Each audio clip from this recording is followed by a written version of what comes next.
গুহবাড়ি থেকে চলে গেল কথা। জমে উঠেছে জলসার অন্যতম জনপ্রিয় ধারাবাহিক কথা।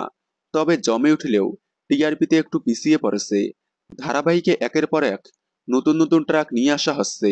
আশা করা যাচ্ছে এই ট্রাকেই আবারও ঘুরে দাঁড়াবে কথা। বেশ কিছু ইন্টারেস্টিং ট্রাকের পর এবার আসছে নতুন ট্রাক, কথা এভির বিয়ে। সম্প্রতি ধারাবাহিকে দেখা গেল সঞ্চিতার স্মৃতি ফিরে আসায় সঞ্চিতা এভির বিয়ে দেখতে না পারায় এভির আবারও বিয়ে দেবে। সঞ্চিতার মুখে এভির বিয়ের কথা শুনে কথা মনে করে তার পছন্দ করা মেয়ের সাথেই এভির বিয়ে দেবে। কিন্তু কথা জানে না যে কথাই তার পছন্দ করা মেয়ে। তাই কথা চিঠি লিখে গুহবাড়ি থেকে গোবরডাঙ্গায় চলে যায়। তাহলে কি আলাদা হয়ে গেল কথা এভি? না, কথা এভি আলাদা হবে না। এভি কথাকে আবারও ফিরিয়ে নিয়ে আসবে। তারপরেই কথা এভির জাঁকজমক বিয়ে দেখানো হবে। তবে এরপরে ধারাবাহিকে এন্ট্রি নিতে চলেছে নতুন নতুন চরিত্র। তারপরে গল্পে আসবে তুমুল পরিবর্তন।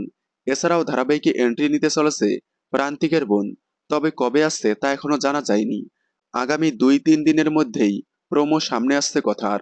দেখতে থাকুন কথা, সোম থেকে রবি ঠিক সন্ধ্যে 7টায় স্টার জলসায়। কথা ধারাবাহিকের সকল আপডেট সবার আগে পেতে চ্যানেলটি সাবস্ক্রাইব করে পাশে থাকা বেল আইকনটি বাজিয়ে দিন। ধন্যবাদ।